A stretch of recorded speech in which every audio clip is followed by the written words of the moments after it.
สบายดีมื้อนี้ก็จะมาบอกวิธีการเปลี่ยนเมนูภาษาไทยเป็นภาษาลาวใน Facebook เนาะโตเฮาเห็นกันเฮาใส่ Facebook โดยปกติแล้วมันจะเป็นภาษาของไทยบ่แม่นภาษาของลาวเฮา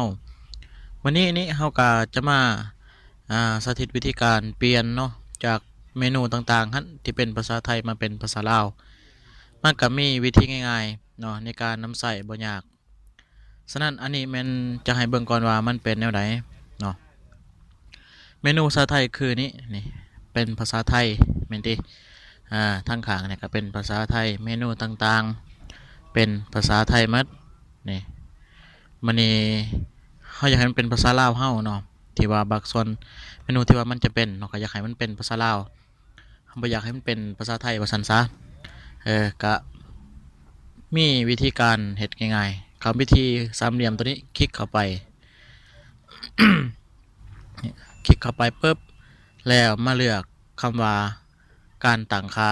เนาะหลังจากเลือกการตั้งค่าแล้วมันก็จะปรากฏหน้านี้ขึ้นมาเบิ่งแถบเบิ่งซ้ายมือเนาะให้หาคำว่าภาษาและภูมิภาคนี้คลิกเข้าไป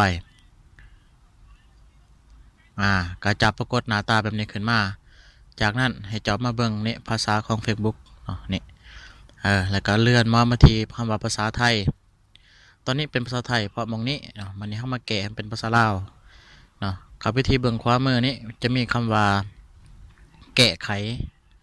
ตัวนี้เนาะคลิกเข้าไปแล้วคลิกใส่หม่องแท็บตัวนี้และเลื่อนคำหาภาษาลาวเนาะเพื่อเปลี่ยนจากภาษาไทยเป็นภาษาลาว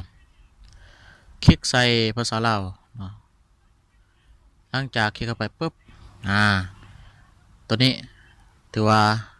บันทึกการเปลี่ยนแปลงคลิกใส่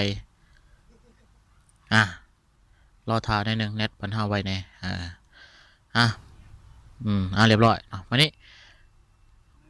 เป็นภาษาลาวแล้วบันใน Facebook เฮาเนาะจากภาษาไทยมาเป็นภาษาลาวเฮา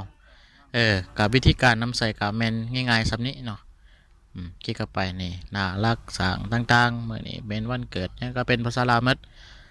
จากแต่ก่อนเป็นภาษาไทยบัดนี้มันก็เป็นภาษาลาวขึ้นเนาะนี่หูปะเป็นยังไงยังก็อยาก ถือว่าการเปลี่ยนเมนูจากภาษาลาวเป็นภาษาไทยกับแมนมีสำนี้เนาะอย่าลืมกดติดตามหรือกดซับสไครต์ให้ส่องพวกเราในเนาะเพื่อเป็นกำลังใจในการเฮ็ดคลิปต่อไปขอขอบใจ